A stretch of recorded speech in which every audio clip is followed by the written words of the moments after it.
The woman's body hit the dust at the edge of Quentin Reardon's gate with a sound he would never forget.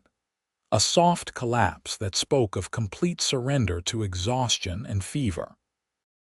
Quentin had been mending fence posts that scorching August afternoon in 1878, the Texas sun beating down on Johnson City with the kind of heat that made even the lizards seek shelter. He dropped his hammer the moment he saw her crumple, his long legs eating up the distance between them in seconds. She lay face down in the dirt, her dark traveling dress torn and dusty, her auburn hair escaping from what had once been a neat bun. When he turned her over gently, her skin burned against his calloused hands like she had been left too long in an oven. Her face was flushed crimson, lips cracked and bleeding, eyes moving rapidly beneath closed lids. She was young, perhaps 23 or 24, with delicate features that even fever and exhaustion could not diminish. Quentin scooped her up without hesitation, surprised at how light she felt in his arms, and carried her toward his small ranch house. Her head lolled against his chest, and she murmured something incomprehensible, words tangled with delirium. He kicked open his front door and laid her on his own bed, the only decent one in the house. His hands moved with surprising efficiency for a man who had lived alone for 3 years, ever since his wife Sarah had died giving birth to their stillborn son. He had shut himself off after that, existing rather than living, going through the motions of running his cattle ranch without really caring whether he succeeded or failed. The neighboring ranchers had stopped inviting him to social gatherings. The women from the church had given up trying to bring him casseroles and comfort. Quentin Reardon had become a ghost in his own life. But now, looking at this stranger burning up with fever in his bed, something stirred in him that he thought had died 3 years ago. Purpose, perhaps. Or simply the fundamental human need to help someone in desperate need. He fetched cool water from his well and clean cloths from his linen chest. Her dress was filthy and soaked with sweat, and he hesitated only a moment before beginning to unfasten the buttons. He had been married, he told himself. He understood propriety, but propriety would not save her life. He worked carefully, preserving her modesty as best he could, stripping her down to her chemise and drawers before covering her with a light sheet. Then he began the work of trying to bring down her fever. Quentin bathed her face, her neck, her arms with cool water. She thrashed weakly, muttering words he could not quite catch. He thought he heard father once, and later, Philadelphia. Her accent when she mumbled was refined, educated, nothing like the rough speech of most women who ended up in this part of Texas. What was a woman like this doing traveling alone, and how had she ended up at his gate? The first night was the worst. Her fever spiked just after midnight, and Quentin genuinely feared she would not see morning. He stripped the sheet away and bathed her entire body with cool water, working methodically, fighting the fever with the only weapon he had. Her skin was like fire beneath his hands, and he found himself praying for the first time since Sarah's funeral. The words came awkwardly, rusty from disuse, but they came nonetheless. "Please," he whispered to whatever God might be listening. "I know I have not been a faithful man these past years. I know I turned my back on you when you took Sarah and the baby. But this woman, whoever she is, she does not deserve to die alone in a stranger's house. If you have any mercy left for the likes of me, let her live." As dawn broke over the Texas hills, painting the sky in shades of pink and gold, her fever finally broke. Sweat poured from her body, soaking the sheets, but when Quentin laid his hand against her forehead, the terrible heat had diminished to something more manageable. She fell into a deep, natural sleep, her breathing evening out, and Quentin slumped in his chair beside the bed, exhausted but cautiously hopeful. He dozed fitfully through the morning, jerking awake every time she stirred. Around noon, he forced himself to get up and make some broth from the beef bones he had been saving. She would need nourishment when she woke, something gentle on a stomach that had clearly been empty for too long. He could feel her ribs too easily when he had bathed her fever away. She had been traveling hard and eating little. It was late afternoon when her eyes finally opened. Quentin was sitting beside the bed, mending a shirt and glancing at her every few minutes when he noticed her eyelids flutter. He set aside his sewing immediately and leaned forward. "Easy now," he said softly as her eyes opened, revealing irises the color of storm clouds, gray, blue, and confused. "You are safe. You collapsed at my gate yesterday afternoon." She stared at him for a long moment, her expression cycling through confusion, fear, and finally wary acceptance. Her lips moved, but no sound came out. Her throat was too dry, too damaged from fever and thirst. Quentin reached for the cup of water he had been keeping ready and slipped his arm beneath her shoulders, lifting her gently. "Drink slowly," he instructed, holding the cup to her lips. "Just small sips." She obeyed, taking tiny swallows that seemed to pain her throat. After a few sips, she pulled back slightly and he laid her down again. "Where?" she managed to croak out. "Johnson City, Texas. My name is Quentin Reardon. This is my ranch about 2 miles outside of town." Her brow furrowed as she processed this information. "I was trying to reach San Antonio," she whispered, her voice barely audible, "to reach my aunt." "San Antonio is still a good way south of here," Quentin said gently. "How long have you been traveling?" "I do not know any more." Tears welled in her eyes, spilling down her temples into her hair. "Days, maybe a week. I lost track." "What is your name?" Josephine Fletcher." The tears came faster now. "I had a horse, but it threw a shoe and went lame. I had to leave it at a farm 3 days back. I tried to walk, but the heat." "You nearly died," Quentin said bluntly. "Your fever was dangerously high. Another few hours in that sun and you would not have made it." Josephine closed her eyes, fresh tears leaking from beneath her lids. "Perhaps that would have been better."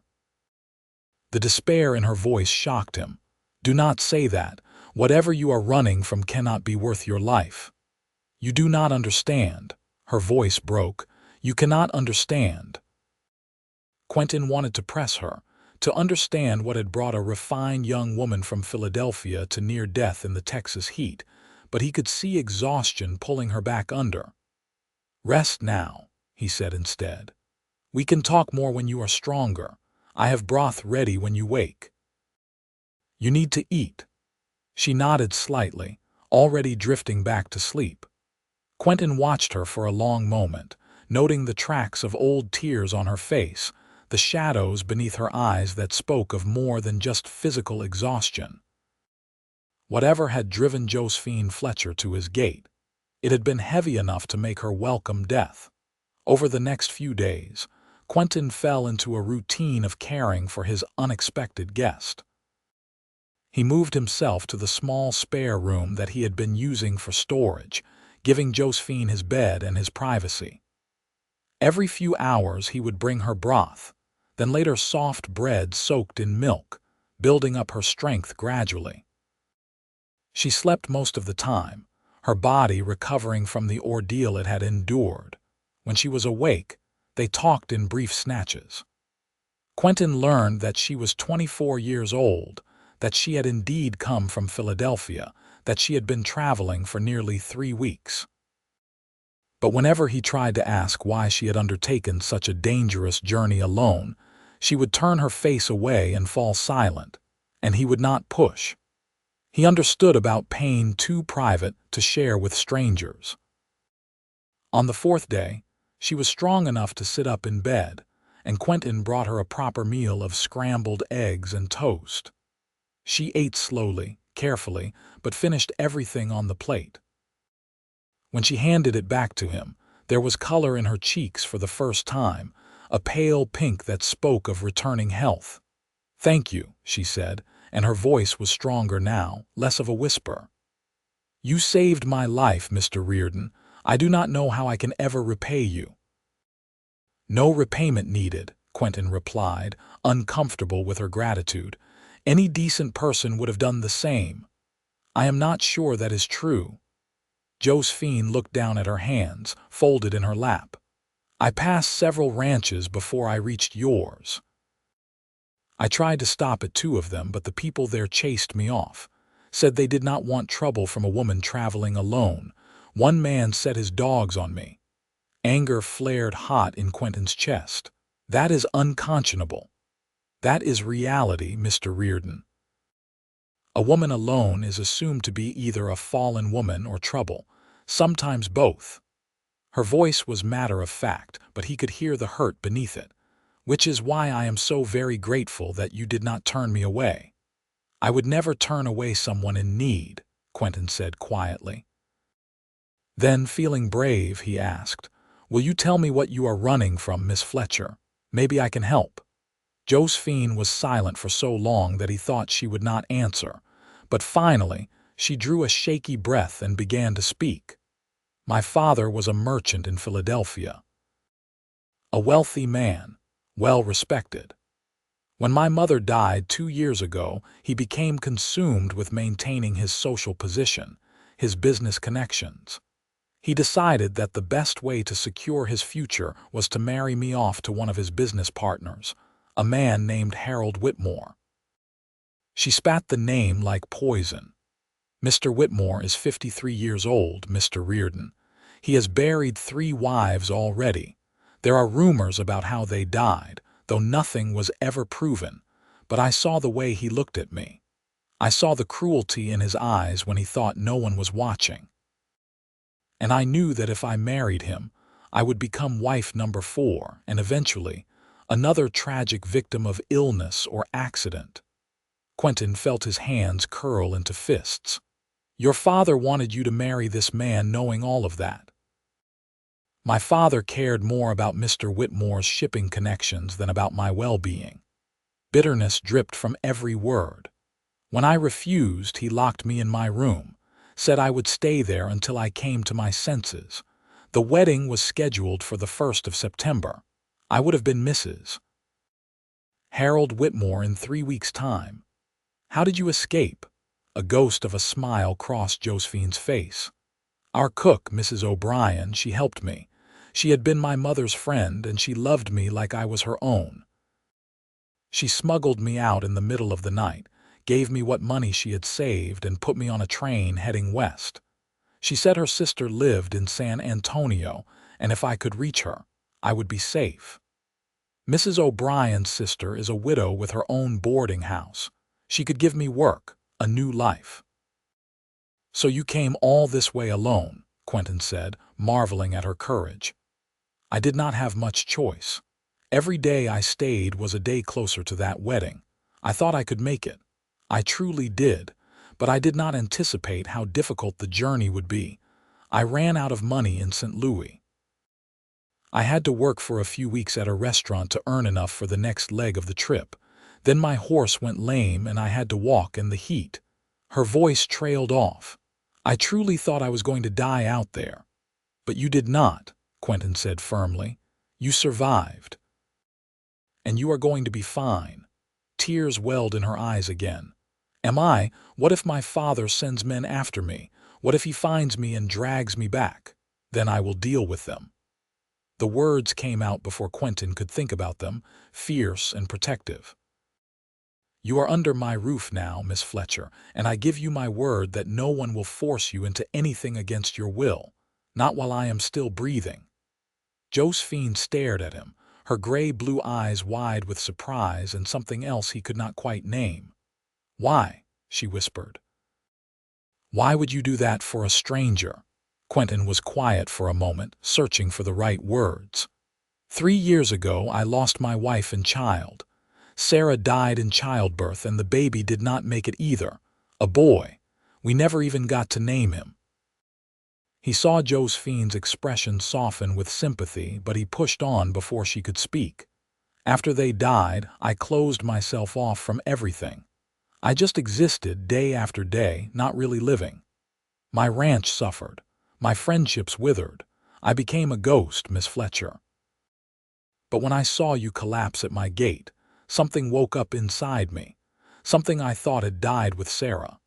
You gave me a reason to care again, to fight for something beyond just surviving another day. So no, you are not just a stranger to me.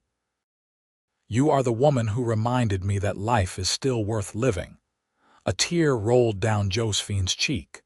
That is the kindest thing anyone has ever said to me, Mr. Reardon. Quentin, he said. Please call me Quentin. Only if you call me Josephine. He nodded, and something shifted between them in that moment, something subtle but profound. They were no longer just the rescuer and the rescued. They were two broken people who had found each other in the vast loneliness of the Texas frontier, and maybe, just maybe, they could help each other heal. Over the following week, Josephine grew stronger. She progressed from sitting up in bed to standing, from standing to walking slowly around the room, from the room to venturing out into the main house. Quentin watched over her carefully, ready to catch her if she stumbled, but she was determined and resilient. Every day she pushed herself a little harder. As her strength returned, she insisted on helping around the house. Quentin protested at first, but she was stubborn. I cannot just lie in bed all day while you do everything, she argued. I need to feel useful. Please let me help. So he let her start with small tasks. She washed dishes while he cooked. She folded laundry while he worked on ranch accounts. She swept floors while he mended tack. And slowly, the house that had been a bachelor's domain for 3 years began to feel like a home again. Quentin found himself looking forward to mealtimes, when they would sit together at his rough-hewn table and talk. Josephine was educated and well-read, and she had opinions about everything from politics to poetry. She challenged him, made him think about things he had not considered in years. And she listened when he talked about ranching, about the land, about his dreams of building up his herd and maybe one day having the finest cattle operation in this part of Texas. You should do it, she said one evening over dinner. You clearly love this land. You should build something magnificent here. It takes money to build something magnificent, Quentin replied. Money I do not have. This ranch is small and I have been barely scraping by since Sarah died. But you could change that. You are still young, Quentin. You have time to build your dreams. He looked at her across the table, at the firelight playing in her auburn hair, at the determination in her storm-gray eyes, and felt something crack open in his chest. This woman who had lost everything and nearly died in the desert still had the capacity to encourage others to dream. She was extraordinary. Maybe you are right, he said quietly. Maybe it is time I started trying again. Josephine smiled, and the sight of it hit Quentin like a physical blow. She was beautiful when she smiled, truly beautiful, and he realized with a start that he was in danger of falling for her. This woman who had stumbled into his life by accident, who would likely leave as soon as she was strong enough to continue her journey to San Antonio, was working her way into his carefully guarded heart. 2 weeks after Josephine's arrival, Quentin rode into Johnson City to pick up supplies and check if anyone had come through town, asking questions about a missing woman from Philadelphia. The general store owner, Henry Moss, assured him that no strangers had been asking questions, which eased Quentin's mind considerably. "Who is this woman you are worried about?" Henry asked with interest. Gossip was currency in small towns, and Quentin knew he had to tread carefully. "A distant cousin who ran into some trouble back east," he lied smoothly. "Just want to make sure her family has not sent trouble her way." Henry accepted this explanation with a knowing nod. "Well, if anyone comes asking, I will let you know. How are things at your place?" Heard you have been spending a lot of time at home lately instead of drowning your sorrows at the saloon. Quentin stiffened. I was never that bad. No, but you were heading that way, friend. Good to see you pulling back from the edge. Henry's expression was genuinely warm. Maybe you will come to the church social next month. Folks have missed seeing you around. Maybe, Quentin said noncommittally, though the idea did not seem as horrible as it once had. He loaded his supplies into his wagon and headed home, his mind churning with thoughts of the future. When he got back to the ranch, he found Josephine in his kitchen, kneading bread dough with capable hands. She looked up when he entered, flour dusting her nose, and his heart did a strange flip in his chest. I thought I would make bread, she said, slightly defensive. You have been doing all the cooking, and I wanted to contribute something. That is wonderful, Quentin said, setting down his supplies. I have not had homemade bread in 3 years. Sarah used to make it every week. Josephine's hands stilled. Does it bother you? Me being here, using her kitchen? Quentin considered the question carefully. A month ago, the answer would have been yes. But now, watching Josephine work in the space Sarah had once occupied, he felt no pain. Instead, he felt a sense of rightness, as if this was how things were meant to be. No, he said honestly. It does not bother me. Sarah would have liked you, I think. She had a generous heart, and she always believed in helping people who needed it. She would be glad that I found you when you needed help. Josephine's eyes grew bright with unshed tears. I wish I could have known her. She would have pestered you with questions about Philadelphia. She always wanted to travel east, see the big cities. Quentin smiled at the memory. I promised her we would go someday when the ranch was more established, but we never got the chance. Tell me about her, Josephine said, returning to her kneading. If it does not hurt too much. So Quentin pulled up a chair and talked about Sarah while Josephine worked. He told stories he had not shared in 3 years, memories he had locked away because they hurt too much. Sarah's terrible singing voice, the way she would fall asleep reading by the fire and deny it when he woke her.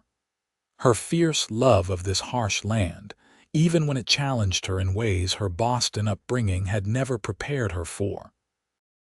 And as he talked, Quentin realized that the memories did not hurt the way they once had. The sharp edge of grief had softened into something more manageable, a bittersweet nostalgia for a time that was gone but not forgotten. Josephine listened without judgment, letting him speak, and when he finally fell silent, she simply nodded. She sounds like she was a remarkable woman, Josephine said. You were lucky to have had her, even if it was not for as long as you deserved. I was, Quentin agreed. And I think I am beginning to understand that her death does not mean my life has to be over. I can honor her memory and still move forward. Josephine met his eyes across the kitchen, and something unspoken passed between them. An understanding, perhaps. Or a promise of possibilities neither of them was quite ready to name.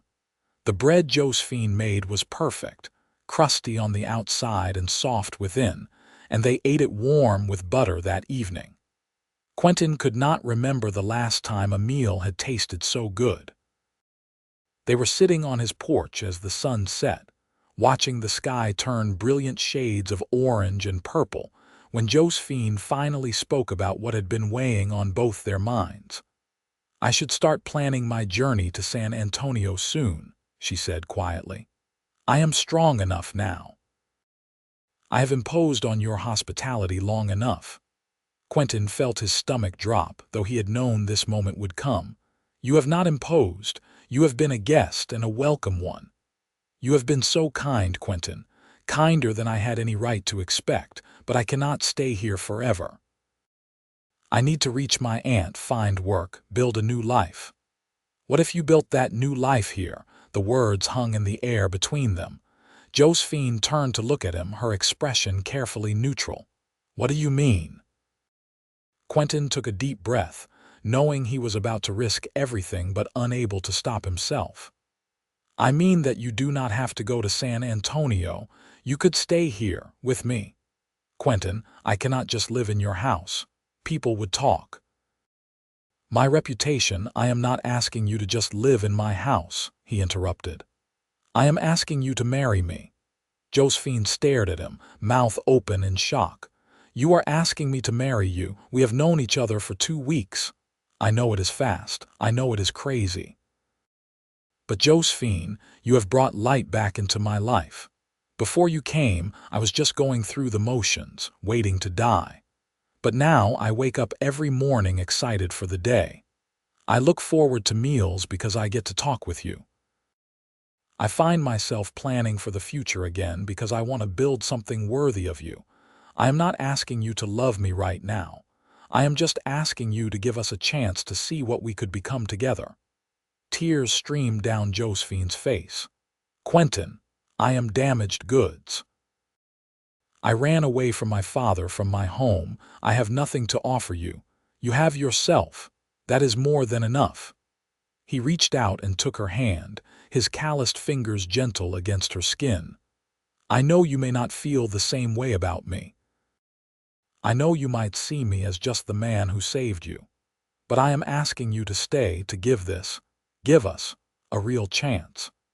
If after a few months you decide you do not want to be here, I will personally escort you to San Antonio and make sure you reach your aunt safely. But please, do not leave just because you think that is what you are supposed to do. Josephine was silent for a long time, staring out at the darkening Texas sky. When she finally spoke, her voice was barely above a whisper. I am afraid, she admitted. I am afraid of making another mistake. I am afraid of trusting someone and having them hurt me. I am afraid that you are offering me this out of pity or loneliness, and that one day you will regret it. I am afraid too, Quentin confessed. I am terrified of opening my heart again and losing someone else. But I am more afraid of letting you walk away and spending the rest of my life wondering what might have been. Josephine, I cannot promise you perfection. I cannot promise that life here will be easy. But I can promise that I will do everything in my power to make you happy, to keep you safe, to give you the life you deserve. Josephine turned to face him fully, searching his face in the fading light. You really mean that, do not you? This is not just impulse or desperation. I have never been more certain of anything in my life. She drew a shaky breath, then nodded slowly. Then yes, I will marry you, Quentin Reardon, and I will stay and build a life with you. Not because I have nowhere else to go, but because I think maybe, just maybe, this is where I was meant to end up all along. Quentin felt joy surge through him, bright and overwhelming. He pulled Josephine into his arms, holding her close, feeling her heart beat against his chest. She smelled like flower and sunshine, and when she wrapped her arms around him in return, he felt something inside himself that had been broken for 3 years finally click back into place.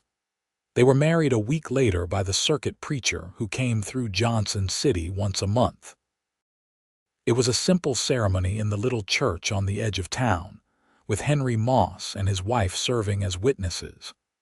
Josephine wore a simple blue dress that Henry's wife had helped her buy from the general store, and Quentin wore his best suit, the one he had not touched since Sarah's funeral. As they stood before the preacher and exchanged vows, Quentin felt a mixture of emotions. There was joy, certainly, and hope for the future. But there was also a bittersweet acknowledgement of the past, a silent farewell to Sarah and the life they had planned together. He knew he would always love Sarah, that she would always hold a piece of his heart. But he also knew that hearts were capable of expanding, of making room for new love without diminishing the old. When the preacher pronounced them man and wife, Quentin kissed Josephine gently, reverently, sealing their promises to each other. Her lips were soft beneath his, and when they pulled apart, her eyes were bright with tears and hope. They held a small reception at the ranch that afternoon. Word had spread quickly about Quentin's sudden marriage, and several neighbors came by with food and well wishes, curious about the mysterious bride who had captured the heart of the reclusive rancher.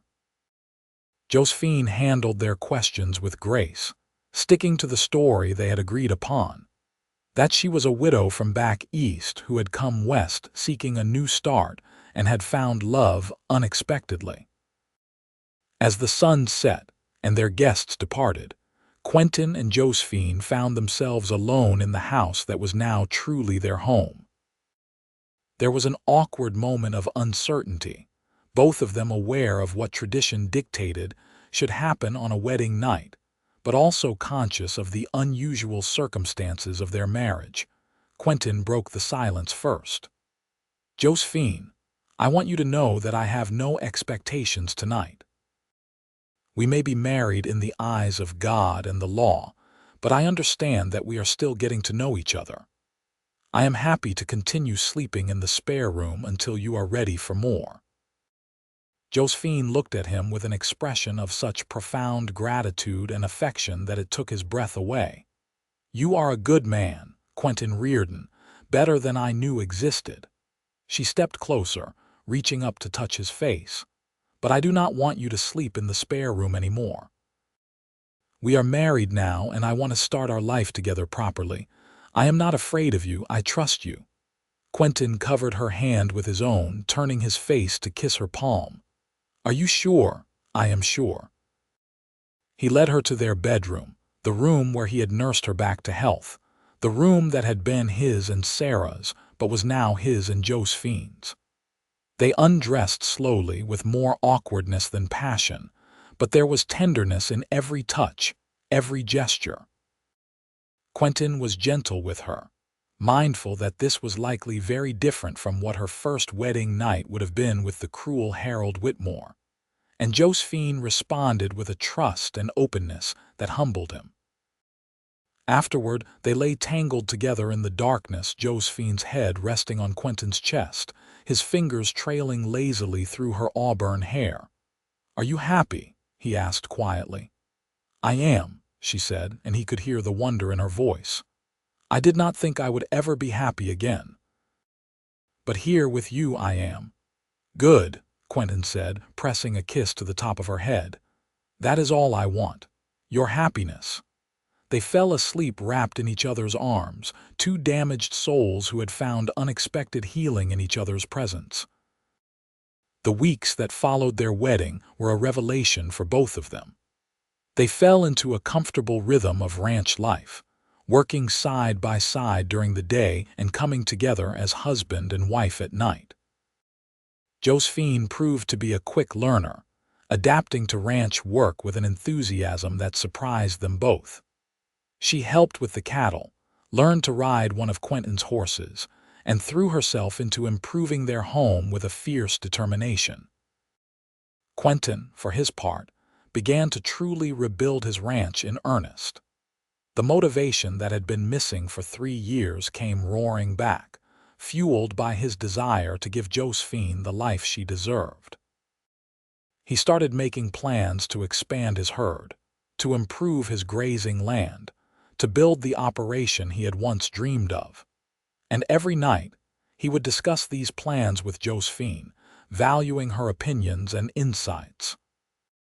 "You should talk to Mr. Thompson about buying some of his southern acreage," Josephine suggested one evening as they reviewed ranch accounts together. "It has better water access, and you could run more cattle there." "Thompson would never sell to me," Quentin said. "We have not exactly been friendly these past few years." "Then I will talk to him," Josephine declared. "Sometimes a woman's touch is more effective than a man's pride." She was right. 2 days later, she rode over to the Thompson ranch and returned with an agreement in principle to purchase 20 acres at a fair price. When Quentin asked how she had managed it, she just winked and said that Mrs. Thompson had been very receptive to a woman who understood the challenges of ranch life. As autumn arrived, bringing cooler temperatures and the promise of an easier season, Quentin and Josephine settled more deeply into their marriage. The physical intimacy between them had grown from tentative exploration to genuine passion, and Quentin found himself falling more in love with his wife every day. She was strong and capable, but also vulnerable in ways that made him want to protect her. She was intelligent and opinionated, but also willing to listen and learn. She was everything he had not known he needed. One evening in late October, as they sat together on the porch watching the sunset, Josephine spoke the words that had been on both their minds for weeks. "I love you, Quentin." He turned to look at her, his heart swelling. "I love you too, Josephine. I have for weeks now, but I was afraid to say it, afraid you might think it was too soon or that I was comparing you to Sarah." "Are you comparing me to her?" "No," Quentin said honestly. "You are not Sarah, and I would never want you to be. You are yourself, uniquely and wonderfully yourself, and I love you for exactly who you are. What I felt for Sarah was real and precious, but what I feel for you is different. Not better or worse, just different. Its own beautiful thing." Josephine's eyes filled with tears, but she was smiling. "That is exactly what I needed to hear. I have been so worried that I was just a substitute, a way for you to replace what you lost." "Never," Quentin said fiercely, pulling her into his arms. "You saved me, Josephine. Not just by giving me a reason to live again, but by being exactly who you are. You are not a replacement for anyone. You are the beginning of something entirely new." They made love that night with an intensity and depth of feeling that surprised them both, each touch a declaration, each kiss a promise. And afterward, wrapped in each other's warmth, they began to talk about the future they would build together. "I want children," Josephine said quietly. "I know that might be difficult for you after what happened with Sarah, but I want to fill this house with life and laughter." Quentin was silent for a moment, processing the wave of emotions her words triggered. Fear, certainly. The memory of Sarah's death still had the power to chill him. But also hope and longing for the family he had thought he would never have. "I want that too," he finally said. "It terrifies me, I will not lie. The thought of going through that again, of losing you the way I lost Sarah. But I also know that fear cannot dictate our lives. If God blesses us with children, we will face it together." "Together," Josephine agreed, snuggling closer. "I like the sound of that." Winter came to Johnson City with surprising gentleness that year. The temperatures dropped but never became brutal, and the occasional rain kept the land green longer than usual. Quentin and Josephine used the quieter season to make improvements to the ranch house, adding a second bedroom and expanding the kitchen. They also spent long evenings by the fire, reading together, talking about everything and nothing, simply enjoying each other's company. It was in late January that Josephine began to suspect she might be pregnant. At first, she said nothing to Quentin, not wanting to raise his hopes or trigger his fears until she was certain. But when her monthly cycle failed to appear for the second time, and she began experiencing morning sickness, she knew she had to tell him. She chose a quiet evening after dinner when they were both relaxed and content. Quentin was working on a piece of leather work, crafting a new bridle, and Josephine was mending a shirt. The domestic peace of the moment seemed like the right time. "Quentin," she said softly, "I need to tell you something." He looked up immediately, alert to the serious tone in her voice. "What is it? Are you all right?" "I am fine. Better than fine, actually." She set down her mending and took a deep breath. "I am fairly certain that I am with child." The color drained from Quentin's face. For a moment he just stared at her, his expression cycling through shock, fear, and something that might have been joy. Then he set down his leatherwork very carefully and came to kneel in front of her chair. "Are you certain?" His voice was hoarse. "As certain as I can be without seeing a doctor. I have missed my courses twice now, and I have been ill in the mornings. All the signs are there." Quentin rested his forehead against her knees, his shoulders shaking. Josephine realized with alarm that he was crying great silent sobs that shook his whole body. She ran her fingers through his hair, soothing him as best she could. "I am so afraid," he finally choked out. "I am so terrified of losing you." "I know," Josephine said gently. "I am afraid too. But Quentin, we cannot let fear rule us. Women have babies every day and survive. I am young and healthy. I will be fine. Sarah was young and healthy too." "I am not Sarah." Josephine's voice was firm. "What happened to her was a tragedy, but it does not mean the same thing will happen to me. We have to have faith, my love. Faith in God, faith in each other, faith in the strength of our love." Quentin looked up at her, his face wet with tears. "I cannot lose you. You are my whole world now, and you are mine, which is why I am going to fight with everything I have to come through this. For you, for me, for our baby." She cupped his face in her hands. "But I need you to be strong for me, Quentin. I need you to believe that we are going to be all right." He nodded, drawing a shaky breath. "I will try. God help me, I will try." Over the following months, Quentin was true to his word. He fought his fear every single day, refusing to let it paralyze him the way grief had once done. He was attentive to Josephine's every need, making sure she ate well, rested often, and never overexerted herself. He read everything he could find about childbirth and infant care, preparing himself as thoroughly as possible for what was to come. Josephine bloomed with pregnancy. Her morning sickness faded after the first few months, and she seemed to glow with an inner radiance that took Quentin's breath away. She remained active on the ranch as long as the doctor permitted, insisting that she would not spend 9 months as an invalid. "Women have been having babies since the dawn of time," she told Quentin when he fretted over her doing too much. "I am not made of glass.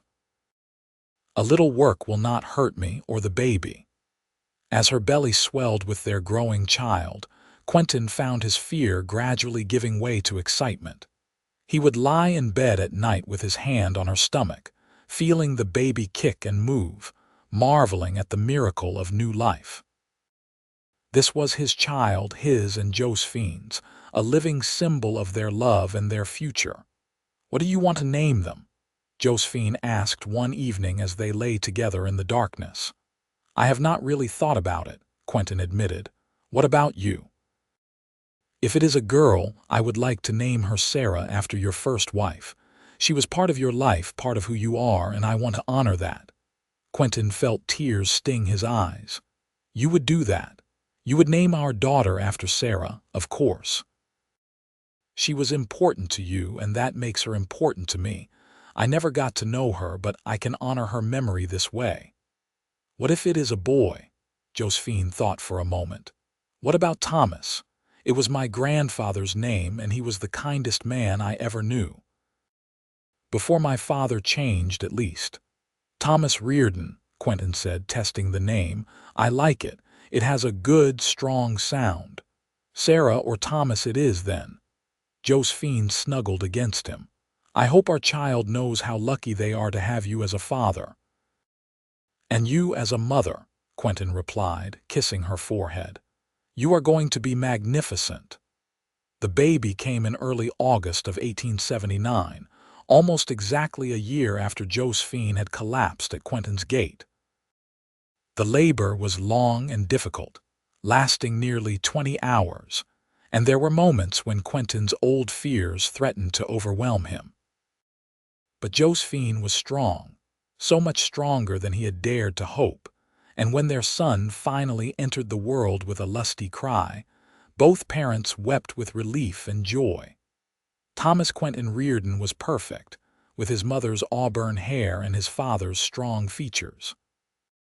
Quentin held his son for the first time with shaking hands, hardly daring to believe that this tiny, precious life was real, was his. "Hello, Thomas," he whispered, his voice thick with emotion. I am your papa, and I promise you that I will spend every day of my life making sure you know how loved you are." Josephine watched from the bed, exhausted but radiant, tears streaming down her face. "He is beautiful, is he not?" "He is perfect," Quentin agreed, carefully placing the baby in Josephine's arms. "Just like his mother." As Josephine nursed their son for the first time, Quentin sat beside them, his arm around his wife's shoulders, and felt a sense of completeness he had never experienced before. His life had been broken, shattered by loss and grief. But Josephine had come into his world like a force of nature, and together they had built something new and beautiful from the ruins of the past. The first few months of parenthood were exhausting but joyful.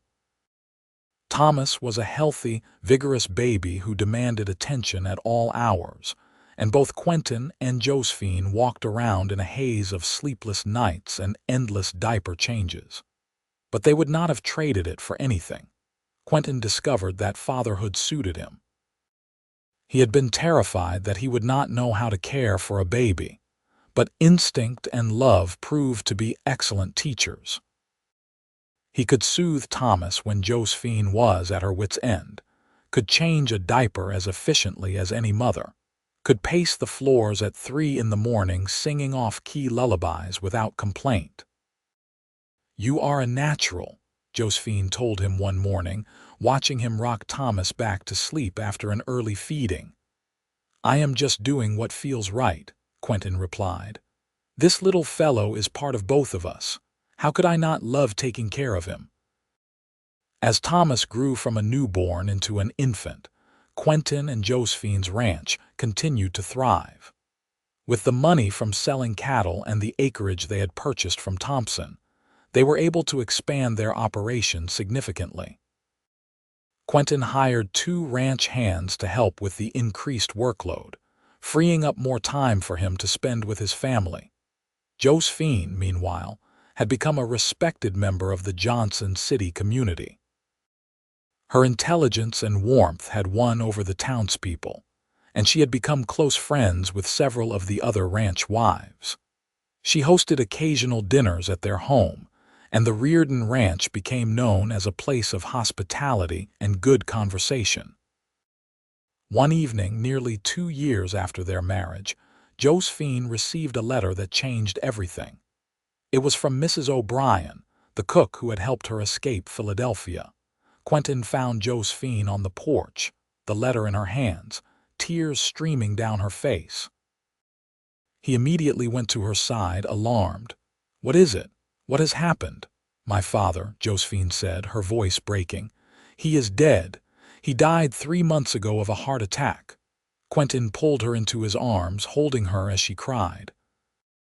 Despite everything her father had done, he had still been her father, and grief was a complicated thing.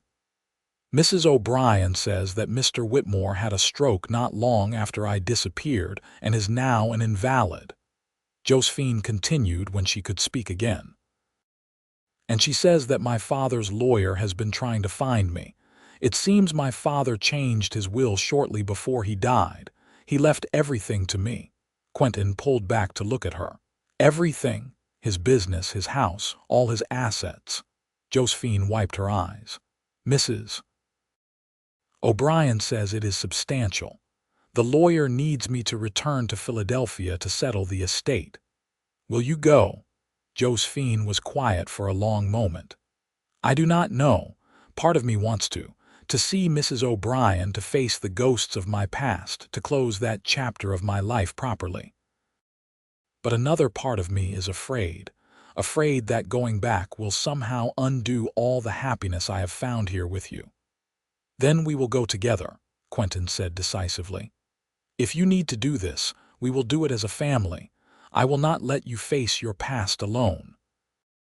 So in the spring of 1880, Quentin, Josephine, and little Thomas made the long journey to Philadelphia.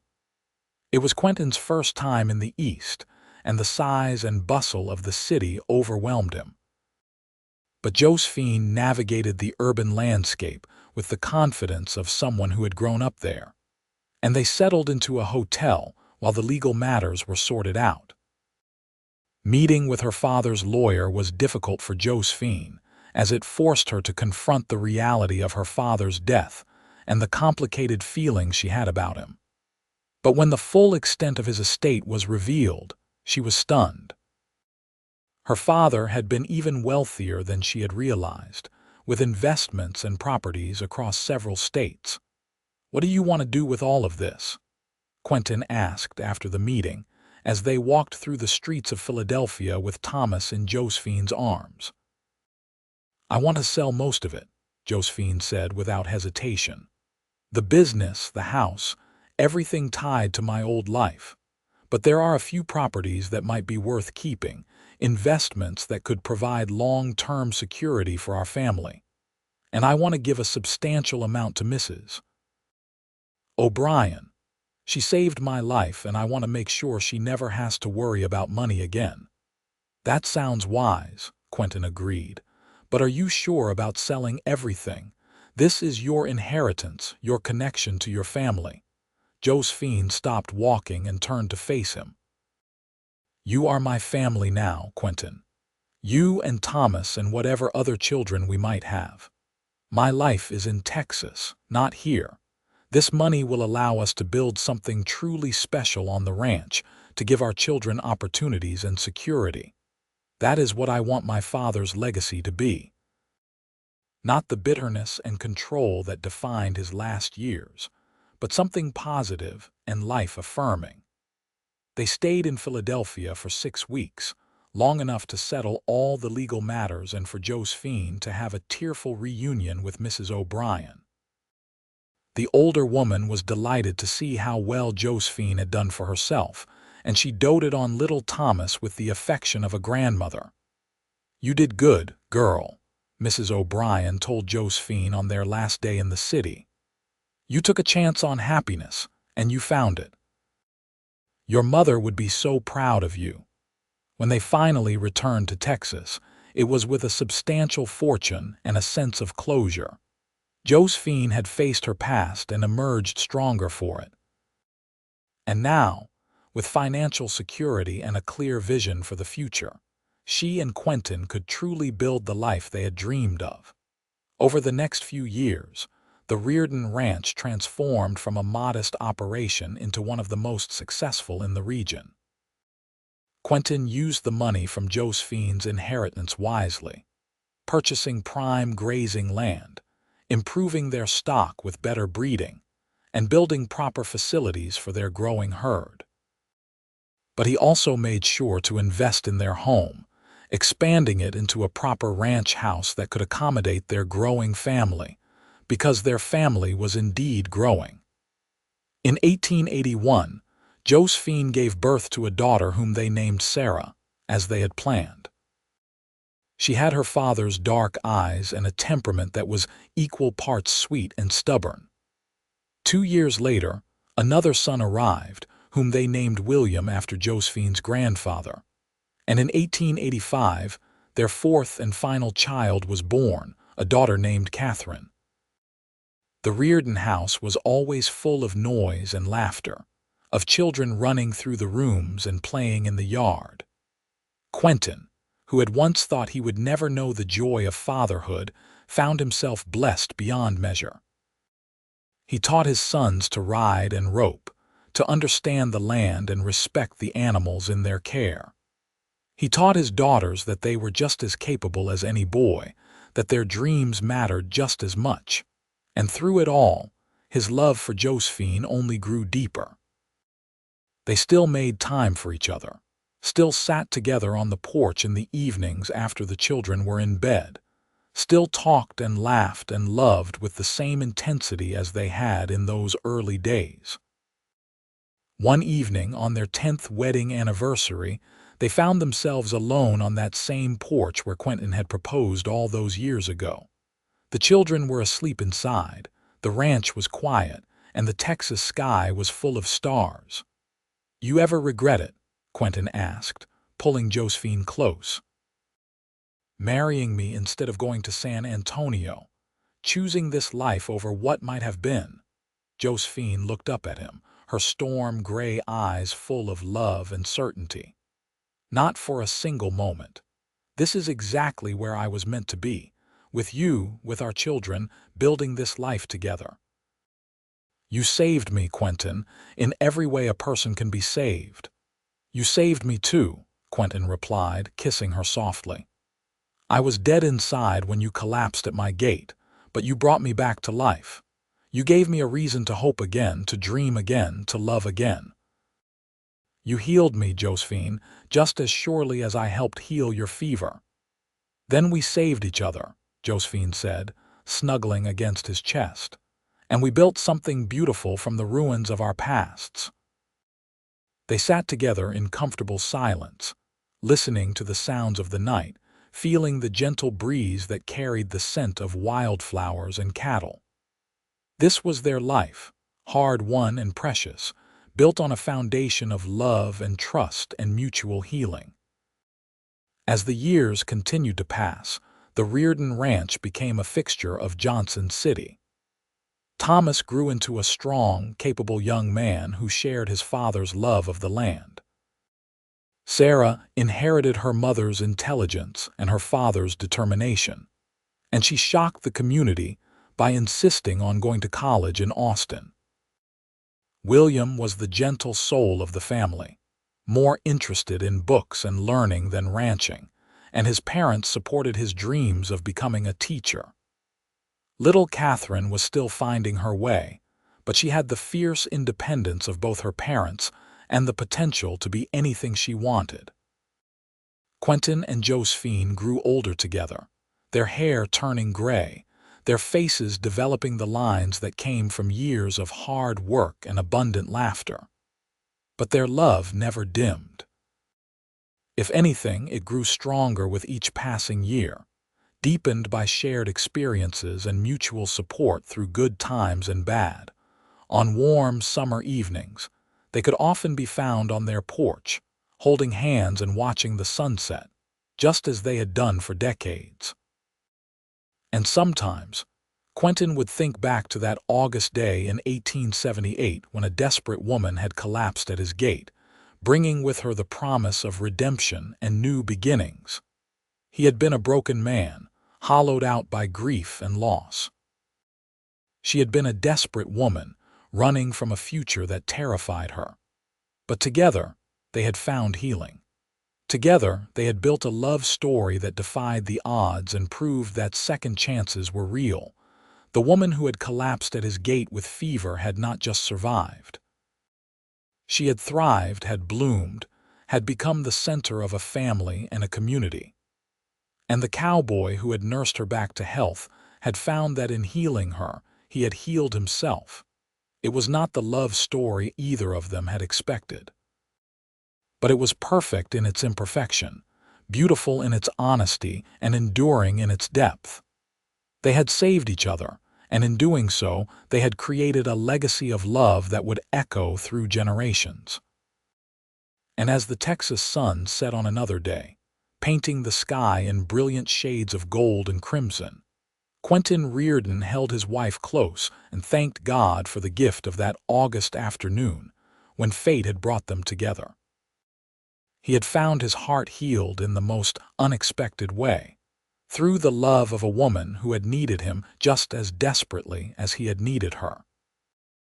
Their children grew and had families of their own, filling the ranch with grandchildren who learned the same values of hard work, integrity, and love that their grandparents had instilled. The Reardon name became synonymous with quality cattle and honest dealings throughout Texas. But more than that, it became a symbol of the kind of love that could transform lives and heal even the deepest wounds. Thomas eventually took over the main operations of the ranch, proving himself to be as capable and visionary as his father. He married a sweet-natured woman from Austin, and together they continued to build on the foundation that Quentin and Josephine had established.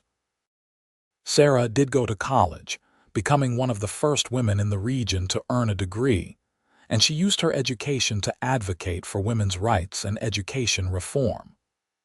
William became a beloved teacher in Johnson City, inspiring countless children with his gentle wisdom and passion for learning. And Catherine, the baby of the family, surprised everyone by becoming a talented horse trainer, building a reputation that extended far beyond their corner of Texas. Through it all, Quentin and Josephine remained the heart of the family. They were the ones everyone came to for advice, for comfort, for the kind of unconditional love that only parents and grandparents can provide. They told stories of the old days, of how they had met, of the early struggles and triumphs that had shaped their life together. And their grandchildren would listen with wide eyes, amazed that their proper, dignified grandmother had once been a desperate runaway, and that their strong, capable grandfather had once been a man so lost in grief that he had stopped living. "How did you know grandmother was the one?" Thomas's oldest son asked Quentin one day when he was 16 and beginning to notice girls. Quentin, now in his 70s with silver hair and a weathered face that spoke of a life well lived, smiled at the question. "I did not know, not at first. I just knew that when she came into my life, something inside me woke up, something that had been asleep for a long time, and every day after that she gave me new reasons to be grateful she had stayed. But you married her so quickly. Were you not afraid it was a mistake?" "Terrified," Quentin admitted. "But sometimes, son, you have to take a leap of faith. Sometimes you have to trust that what your heart is telling you is more important than what your head says is logical.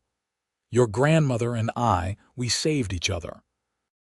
And that kind of connection does not come along often. When it does, you hold on to it with everything you have." The boy nodded thoughtfully, filing away his grandfather's wisdom for future use. As Quentin entered his late 70s, his health began to decline. It was nothing dramatic, just the slow wearing down that comes with age. His joints ached more, his energy waned earlier in the day, his memory occasionally faltered. But Josephine was there beside him through it all, just as he had been there for her through 4 pregnancies and numerous challenges over the years. One spring evening in 1905, nearly 27 years after they had first met, Quentin and Josephine sat together on their porch one last time. The sun was setting in a blaze of glory, painting the Texas sky in impossible shades of orange and pink and purple. Their children and grandchildren were gathered inside the house, having come for Sunday dinner as they often did. "It has been a good life, has it not?" Quentin said, his voice weaker than it once had been but still warm with love. "The best life," Josephine agreed, holding his hand tightly. She was 73 now, her auburn hair completely white, her face lined with age. But to Quentin, she was still the most beautiful woman in the world. "I love you, Josephine Reardon. I have loved you since the day you woke up in my bed with fever-bright eyes and demanded to know where you were. I will love you until my last breath and beyond." "And I love you," Josephine said, tears streaming down her face. "You gave me life, Quentin.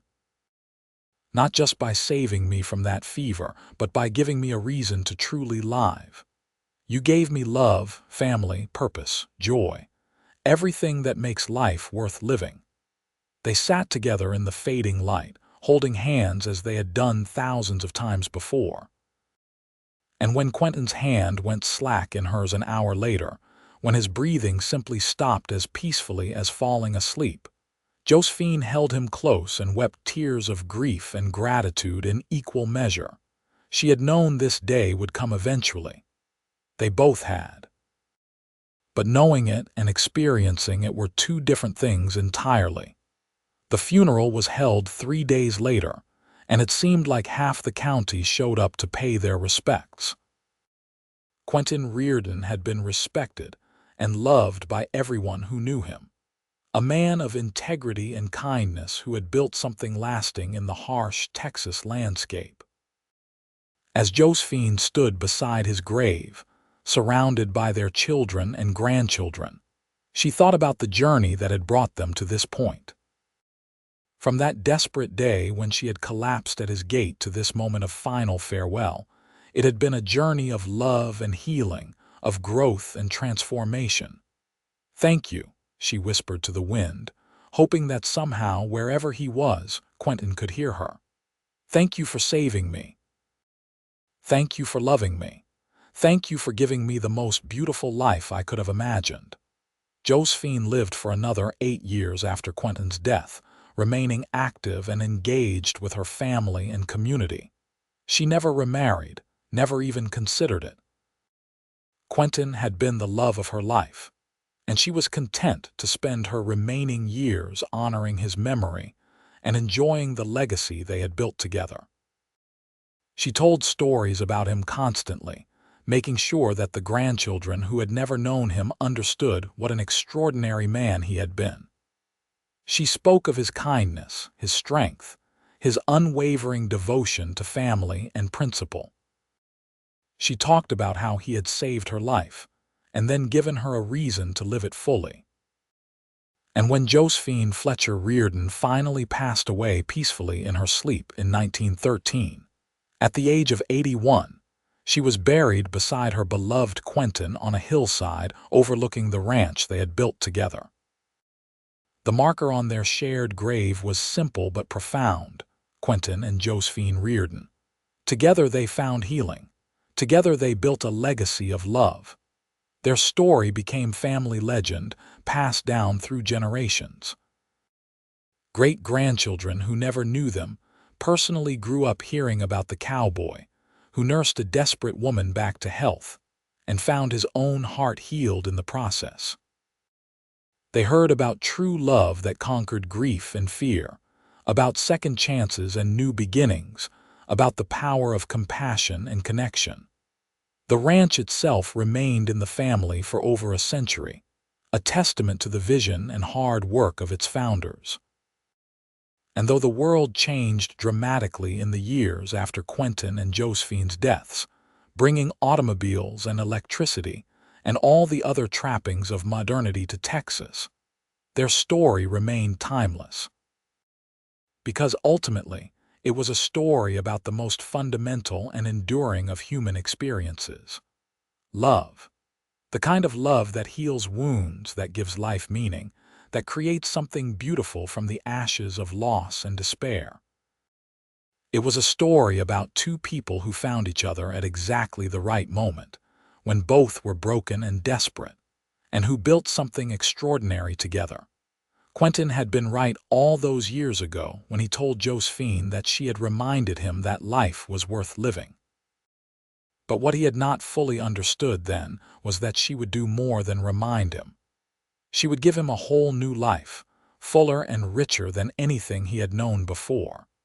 And he, in turn, would give her safety, love, and the freedom to become everything she was meant to be. Their love story was not perfect or polished. It was raw and real, built on a foundation of mutual need and vulnerability. But that was what made it so powerful. They had not pretended to be anything other than what they were: two broken people trying to survive in a harsh world. And they had found that together, they were more than the sum of their individual parts. Together, they were whole. The sun set over the Reardon Ranch countless times after Josephine's death, painting the Texas sky in the same brilliant colors it had shown that first evening when Quentin proposed. The land remained, enduring and eternal, a silent witness to the love story that had unfolded across its acres. And somewhere, in whatever realm exists beyond this life, Quentin and Josephine were together again, finally reunited after years of separation. Their love, which had begun with a woman's collapse at a cowboy's gate and a decision to help rather than turn away, had proven to be truly eternal. They had saved each other in life, and now they would have eternity to continue the love story that had healed them both. The legacy they left behind was not measured in acres or cattle or wealth, though they had achieved all of those things. Their true legacy was measured in love. The love of their children and grandchildren and great-grandchildren. The love of a community that had watched them build something beautiful together. The love of two souls who had found each other against all odds and had chosen, every single day, to nurture and protect what they had built. That was the story of Quentin Reardon and Josephine Fletcher, the cowboy and the desperate woman, the healer and the healed, the two broken souls who found each other on a scorching August day in 1878 and created a love that would echo through the ages. It was a story of second chances and new beginnings, of healing and hope, of the transformative power of love.